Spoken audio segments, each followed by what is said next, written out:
Kenapa mereka begitu mengingkari pembagian ini? Karena ini awal dari penjelasan penyimpangan mereka. Saya ulangi.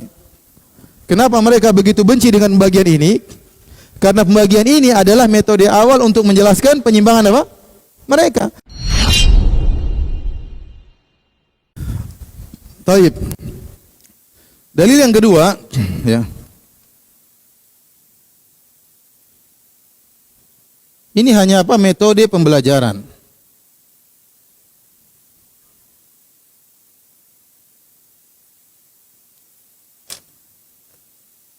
Sebagaimana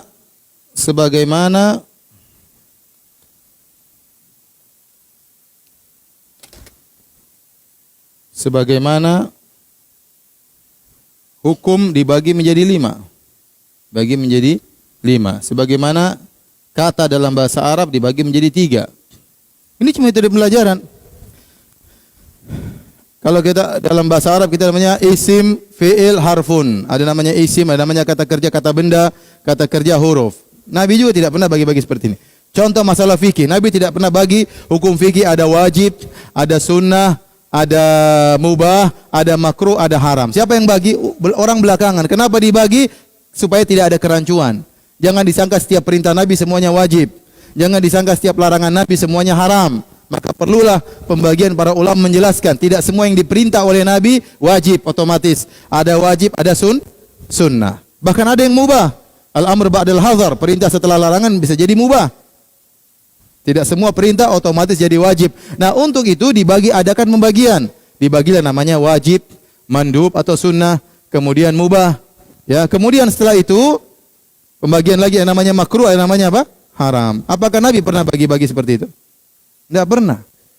Bolehkah pembagian tersebut? Boleh atau tidak? Boleh. Untuk apa? Metode pembelajaran. Paham? Metode pembelajaran. Yang ketiga,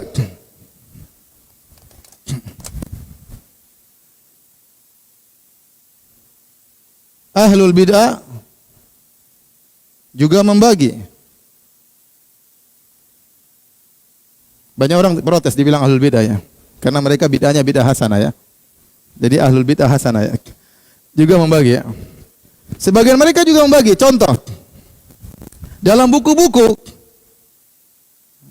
baik Mu'tazilah maupun Asy'ariyah kita dapati mereka mengatakan tauhid rububiyah, tauhid uluhiyah. Saya sudah baca buku mereka. Mereka juga bagi tauhid uluhiyah, tauhid apa? Rububiyah.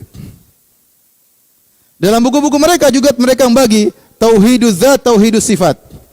Dalam buku-buku mereka. Ya. Mereka bagi juga apa namanya? Tauhid zat, tauhid apa? Sifat. Apa namanya bukan apa? Mereka bagi juga sifat zat. Mereka bagi menjadi sifat fi'il. Mereka bagi juga ada sifat zatiyah, ada sifat apa? Fi'liyah. Dalam buku-buku mereka. Dalam buku Syarah Aqidah Asy'ariyah juga mereka bagi, ya. Dan mereka mengatakan innallaha wahidun fi dzatihi la qasima lahu. Wahidun fi sifatihi la nadhira lahu. Wahidun fi af'alihi la syabiha lahu. Atau seperti itu. Mereka bagi juga dari 3. Tauhid zat, tauhid sifat, tauhid fi'il. Dalam buku-buku mereka.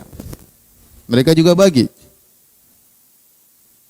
Kemudian datang orang belakangan, ada yang mengatakan yang bagi 3 trinitas. Subhanallah. Apa yang semua dibagi 3 menjadi trinitas?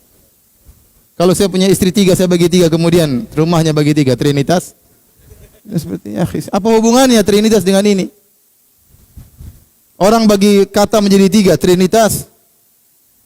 Tidak nyambung ya. Tapi sering dipakai oleh mereka. Lihat. Bahwasanya orang-orang sunnah itu sama seperti orang Nasara, sama-sama ya taslis, sama-sama apa? Trinitas. Apa hubungannya, akhi? Jadi kalau bantah yang ilmiah, jangan bantah seperti itu, enggak nyambung ya. Hanya menipu orang-orang awam, ya.